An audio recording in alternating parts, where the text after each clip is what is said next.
Up with it. Oh, what a history-making play for LeBron as he gets the pass from Marcus. Watch how Austin sets it up and woo! 41 years of age, head near the cylinder. 10-2.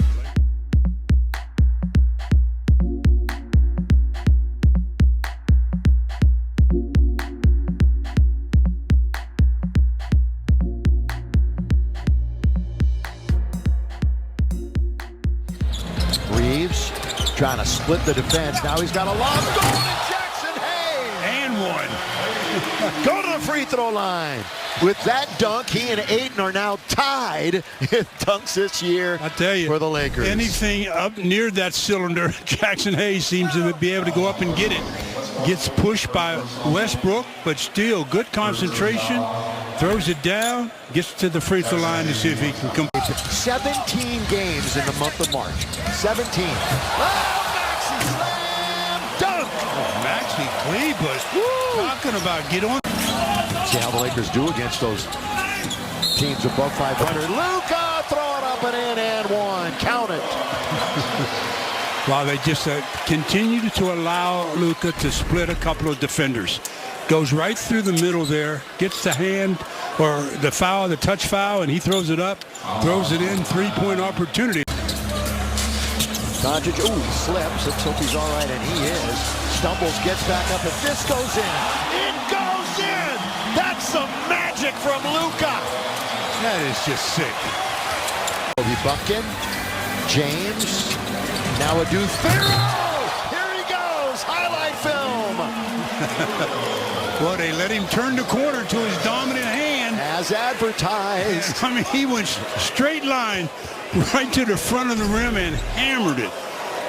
Dominant hand, the result, a foul and one.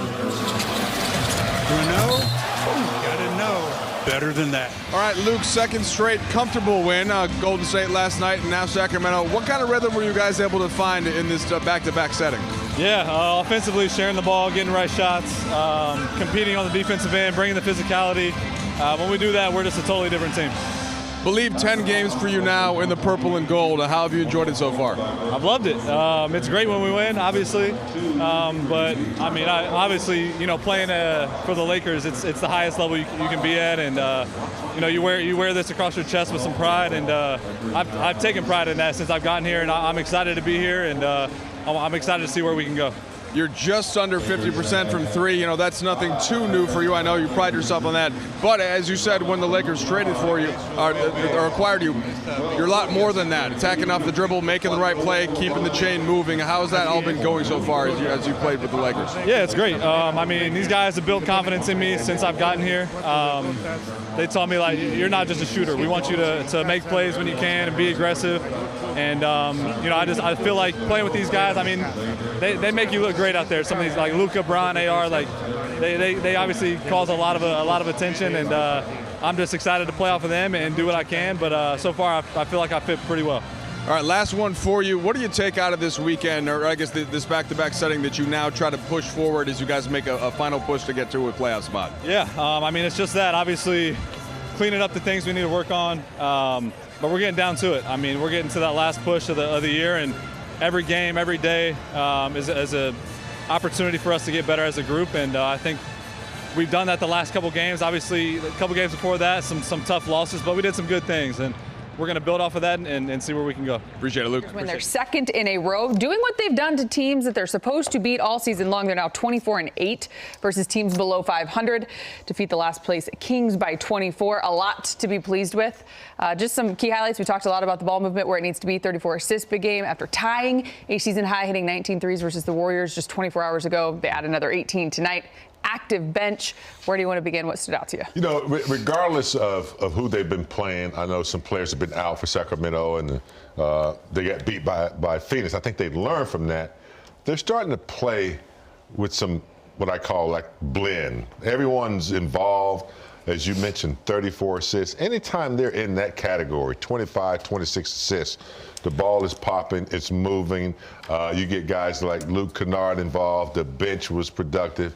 And I just thought they did a pretty good job of sustaining it. I know Sacramento Kings they're limited right now, but They're getting some time on the floor together, and I think that's important for them right now as they move forward. But they took care of business, had fun, moving the basketball again. That's 2 in a row. For me, I think when you play teams like this, you start to try stuff. And I was very proud that the Lakers didn't try stuff because they only had 9 turnovers.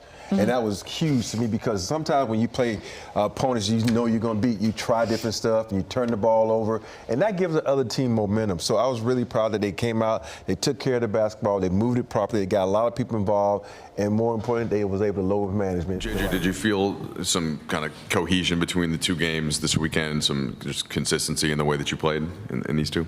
I did. I mean, I thought we ended up with 34 assists. I know we had 31 potential assists at halftime, 18 assists. Luka did a great job of getting us going.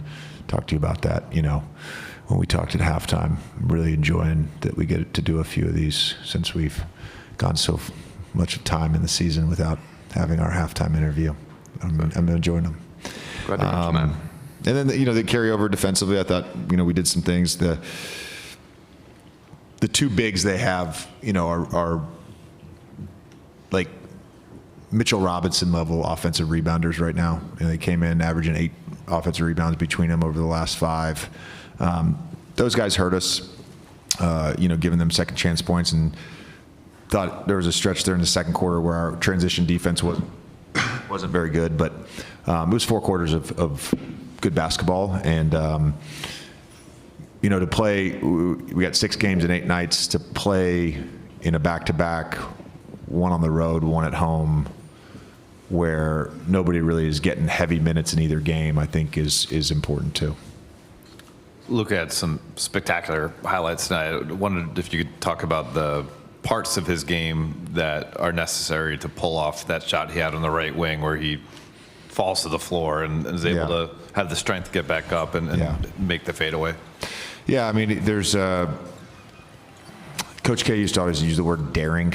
There's a daring to Luka's game. It's what makes, one of the many reasons that makes him such a special player. But he had a stretch there in the third quarter. We really struggled. We were struggling to get kind of cohesive offense and a lot of holding of the basketball. And, we called timeout, and I thought that stretch for him, he just made a bunch of amazing plays, and we got our pace back. And he split the blitz and scores at the rim. He has the wraparound pass. The one pass he threw to Rui, which Rui airballed. Just the anticipation, like not every team, that was just out of Horn's chin, not every team switches that. They usually track with the 5, and they switch with the guy coming off the chin screen. And he read that before it even happened, and Rui gets a wide open 3. So he just, again, processing speed was spectacular in that stretch. JJ, I think for like 47 minutes and 59 seconds in Phoenix, you didn't play Maxi Kleber. You put him in the game, and he set the screen to get Austin open. He played a lot since then. Just, I guess, what do you like when you have him out on the court? And then do you get a sense for when he has like a play that pops, like the reaction of his teammates? Yeah, he's we have a lot of good guys on our team. We have love these guys. His teammates love him. He's a terrific teammate. It's easy to root for his success, and I think he's, because of when he started his NBA career and some of these injuries, he's not the same that he was when he was at his peak in Dallas, when I thought he was, one of the most impactful and versatile defenders in the NBA. But he just plays winning basketball, and very, very unselfish and selfless. You guys don't have like a ton of traditional rim protection. He's been pretty good at the basket. Is that something still with his defensive capabilities that he can give you guys? Yeah, I think the big thing there, I played with him, and remember Kawhi dunked on him pretty good on a fast break when we playing the Clippers in the playoffs. And, Morris and George kind of stood over him, and he's literally unfazed by that because he's going to try to block the next shot, and he's going to try to do it again after that. Like, there's just the intent and purpose of just trying to do it every single time is going to give you a chance to protect the rim. Hey, JJ, you guys haven't had consecutive blowout wins in quite a while. How necessary was this, just morale-wise, especially after the 3-game losing streak? Like, how much do you guys need this? Yeah, I mean, again, it's just the world has fallen for us, 19 times, and it's just part of the nature of this cycle. And our guys have, like I talked about pregame, our guys have bounced back and responded well throughout the season. Tied in the loss column for 5th and a couple games out of 3rd with, a number of these teams coming up that are right there with us. So we're going to keep plugging away. Coach, as you mentioned about Kleber, what stood out to you from him during that initial shift he had in the second quarter? I think he did a good job of screening. He did a good job of rolling. I know the second half is more fresh in my mind just in terms of the offensive rebounding and the pocket pass he got from Luke. But, that he had two poster dunks tonight, like things you get really excited about. And I think Dan was referring earlier to just the reaction from his teammates on that. It's something that gives your group spirit. I told the team this after. I thought Smart's defense tonight, just totally ignited us at different points in the game. He ended up with 5 steals, but it's like he's diving on the floor for loose balls. He's starting transition plays for us. He gets switched onto the 5, completely stands him up. Right now, the rookie for Sacramento and strips him. He was another igniter for us tonight.